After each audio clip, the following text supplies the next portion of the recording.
Matt Furlong with MarineMax in Rogers, Minnesota. Today we're taking a look at a brand new 2022 Nautique GS22. This is going to be a fantastic boat, signature to their lineup, in great colors here. We've got this one set up with the white hull upper and lower, matching with the Admiral Blue metal flake side sections here. This accent panel, really sharp look.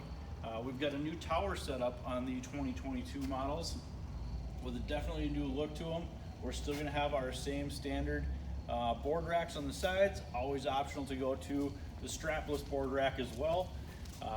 Coming around the back of the boat here, we've got this trimmed out with the Mocha sea deck non-skid on here.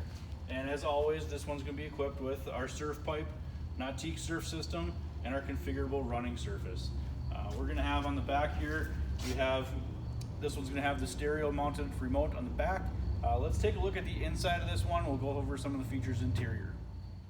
Alright, now as we step onto the back of this boat, we're going to have the nice seating on the back of the boat. That's going to be a signature with all the GS models. Nice big caverns in the back. Our true walkway, which is really nice on and off the boat. In the back here, we're going to have the upgraded ballast system on this boat. That's going to give an extra 700 pounds of ballast in the back here to really give you that awesome surf wave that you're looking for. As we step through here, we're also going to have a pop-up ski pylon, true to the GS form, giving you that great ski wave. A lot of fun for getting out and pulling the kids tubing, things like that, where it's going to be a better tow point at a lower spot.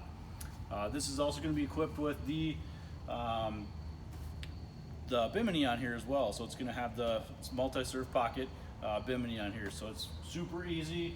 Cover slides off, both wings flip out, and it clips in one space on here. Really simple to work with.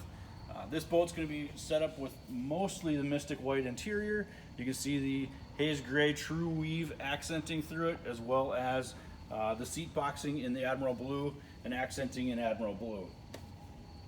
Coming up through the center section of the boat, we've got our nice little spot for our T-handled plug to hang right on our dash, true to style with the previous years of this same boat. Everything is going to be generally the same equipped of previous models. We also have on this one is going to be set up with the nicer M3 stereo, as well as lighted cup holders on here. This also has the drop-in air dam, so you're going to be able to slide that in for those cool days, and kick your heater on, so you're going to be able to have some warm air rolling through the boat for you, so you're able to go out in those cool evenings or early mornings and be able to get out and catch some waves or do a little skiing. Give us a call at MarineMax in Rogers, Minnesota. Schedule a demo or a showing of this boat. Thank you.